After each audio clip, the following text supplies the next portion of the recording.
통일교 금품 수수 의혹을 수사하는 경찰이 인력을 증원하는 등 수사에 속도를 내고 있습니다. 전재수 의원을 불러 14시간 넘는 고강도 조사를 벌였던 경찰은 오늘은 일단 압수물과 진술 분석에 주력하고 있습니다. 취재기자 연결합니다. 윤태인 기자. 네, 경찰청 국가수사본부입니다. 네, 그제 경찰이 전재수 의원 불러서 조사도 했었는데 오늘 추가 소환 가능성은 없습니까? 오늘은 일단 예정된 소환자는 없는 것으로 보입니다.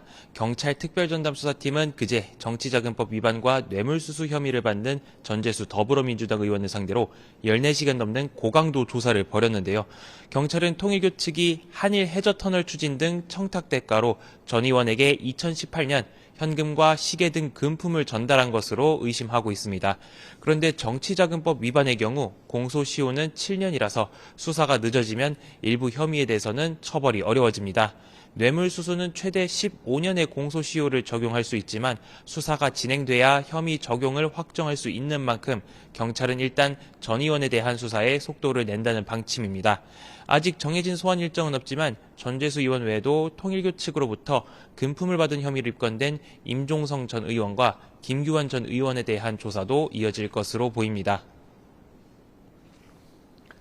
네, 수사 속도를 위해서 경찰이 인력도 증원한다고요. 네, 그렇습니다. 경찰은 압수물 분석과 신속한 수사를 위해 지난 18일 회계분석요원 등 2명을 증원했습니다.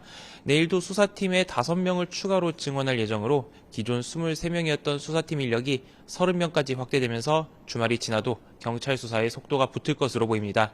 앞서 경찰은 통일교 천정궁 등에서 압수수색을 벌여 천정궁 출입 기록과 회계 자료 등 자료를 확보했습니다. 또 한학자 총재를 구치소에서 접견 조사하고 정원주 전 비서실장 등 최측근도 소환해 관련 진술도 확보했습니다. 이에 따라 경찰은 오늘 추가 소환 조사를 진행하지는 않는 만큼 지금까지 확보된 진술과 압수물을 분석해 전 의원의 혐의 등을 입증하는 데 주력하고 필요하다면 재소환하는 방안도 검토할 것으로 보입니다. 지금까지 경찰청 국가수사본부에서 YTN 윤태인입니다.